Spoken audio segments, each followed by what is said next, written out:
But let's get to Daisy Thomas, our first guest, and congratulations, Daisy. It was a thrilling win. I'd put the line through you, as you might have heard in that package of highlights. What about you guys? Where was the morale when you were 4 goals down with 10 minutes to go? Yeah, well, look, firstly, thanks for having me. But, as you said, it wasn't looking great for us. 22 points down, halfway through that last quarter there. But, we played some pretty good footy up to that point. I think, most of the stats, contested footy, uncontested footy, tackles, inside 50s, I think we were leading all of them, certainly up until three-quarter time. So we'd certainly had our chances, and we knew we'd have them again if we could keep doing and setting up right. And, to the boys' credit, we just fought it back, 1 goal at a time, chipped away, and we managed to take our chances. And fortunately, their ball hit the post a couple of times.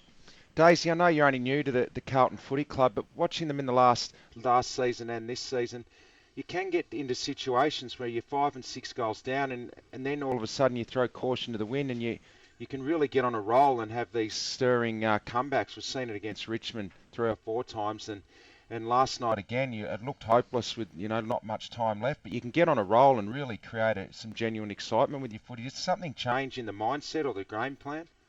No, nothing really. I've been really impressed with the boys. Obviously, when you're 4 or so goals down, it's easy just to chuck in the towel really and go down fighting, but still lose by 4 goals. But the boys have a great deal of belief in, if we keep chipping away, they've got great belief in the game plan that Nick's put in place. And, as you said, when you've got blokes like Jeffy Garlett buzzing around the forward line, young Menzel when he came on last night from the sub, it's it's exciting time, and our ability to score quickly.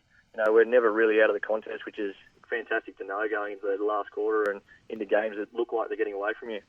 In individual terms, Dale, how have you found the scrutiny and the spotlight? Because you've been under the pump, haven't you? You took the big name recruit, the pay packet, Carlton losing those early games. Yeah, look, there's no doubt. I think, along with that, not just myself, but the club after, losing a couple of games we had a chance to win early on. We didn't really help our own cause. And, look, I've said it all along, I'll cut my fair whack when it's deserved. Whether or not a couple of the whacks early on were deserved, is up for debate. But, I always was aware of that. The footy club's been fantastic with the expectations and, just reminding me that it is going to take a while and, not to probably put the weight of the world on my shoulders as such. So, to be winning games of footy relieves a bit of that pressure. But, look, I'm still looking forward to improving my game and as is the team. Well, in racing parlance, you've certainly been better for the run, and you did have a lot of time away from footy. But what about the off-field stuff, Dale? Because after the Melbourne loss, Andrew Walker did that interview where he said there's very quiet out in the footy field at times, and that you were recruited largely to bring some spark and some noise into that group. Were you aware of that, being more of an extrovert? Do you feel more of an extrovert amongst this group? Yeah, look, there's no doubt we have a pretty quiet group, and that's been pretty well documented. But, I think that the leadership group, it's a young group and they're learning as they go and they're starting to have more of a say. And, hopefully getting someone like myself in there who is a bit more out there and a little bit more blasé and relaxed, I suppose, when it comes to their footy, is hopefully helping the group. And, we're certainly enjoying our time. The training standards have been fantastic over the past month or so. And, I had full belief it was only a matter of time before it would change. Obviously, the losses to Essendon and Melbourne, really stung the group and fired us into action. And the way we bounced back the last 2 weeks has been a credit to the whole group. Just from your own point of view, it was as though in that last quarter something was sparked in you, that the fires of competitiveness in a situation that might have reminded you of playing in a big final at Collingwood reignited, because you were an old head in a contest where old heads were really important, and you got virtually everything right in that last quarter, or that was the way it seemed to us. Yeah, look, there's no doubt that that's important when you have older blokes in a mix with a younger group, like I said, that when you get your chances that you kind of control the play and set up, take that breath as such and try and get the whole group just to relax a little bit. We got caught up there. I think Mitchie Robertson played on later in the game, which, he'll learn from that. And as a group, when you get yourself in these situations, you can milk 45, 50 seconds off the clock just by holding the footy up. So, there's situations in games where old heads like Heath Scotland had the ball a couple of times and found, the right option. And for our group to to get that, find that right option went a long way for us to winning the game. Gee, Daisy, I didn't think you were that old. Tim's calling you an old head. What's going on? Yeah, well, we've got a youngish group, but at 26... not too many premiership players among them, Daisy. I'm only stirring. Well, there's not, but if you believe some of the articles, you'd think I was 40 and washed up. But no, it's good. It's good that everyone's having an opinion. I like it. A massive week coming up for you, Daisy, against your old club. Friday night, you must be really keen to get out there now. Yeah, look, at the minute I'm enjoying a bit of recovery. Obviously still pretty sore from last night, but there's no doubt that this week's going to be a big game. The Pies are in some red hot form. I caught most of the game on Anzac Day, and the first quarter was all Essendon, and then the next three quarters was all the Pies, and they're playing some really good footy. So we're going to have to certainly be on our game, but Friday night at the G against my old mob doesn't get much better than that, does it? Just a statement about Jared Waite and Jeffy Garlett being dropped a couple of weeks ago. The statement that Mick probably made as senior players. Do you think that had an impact? That no one's really safe here. I think it's just puts a good expectation on the group that no matter who you are or what you do, if you're not fulfilling the standards that we're after, and if you're out of form, if you're in form in the VFL, you'll get games. Although, in hindsight, maybe against Melbourne, they would have both been handy.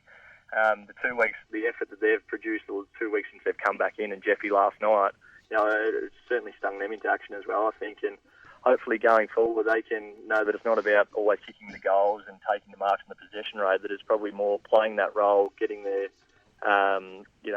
defensive side of their game up that goes to the role that they play for the team. Over how many years that Mick's coach you, has his pre-game kicking improved at all over the times that he kicks to you, Days?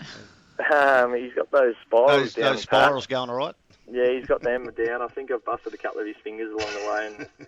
And I've thoroughly enjoyed being back under Mick. And the pre-game kicks, it's back. The boys gave me a nice round of applause the first time we did it before my NAB Cup game, so that was nice of him to razz me up. But he's going well, Mick. He's got a bit of crap too, so it's good to be back on the winners list, and hopefully we can keep there. We're talking to Dale Thomas after his big win, his club's big win over West Coast last night. On Mick, it probably crossed your desk that he doesn't have a great relationship with some journos. Dale, do you ever give him advice about how he could better behave in public? No, I don't. As you would know, it's not a great idea to give Mick any advice there. Well, so, you probably do better than I would, I reckon. Yeah, well, there's probably no doubting that. I haven't had as many shots as him as you have, though, so that's probably why. But, look, he's a wise head, and, I think he enjoys the banter he has with the media and the way he's perceived by them, and, it's his job to front them, and, at times there are some fairly silly questions that get asked to him or put to him, and I certainly know that when you get asked a question after a bad loss or any time you don't really want to answer it, it's hard to find the right words, but Mick's pretty frank in how he assesses things.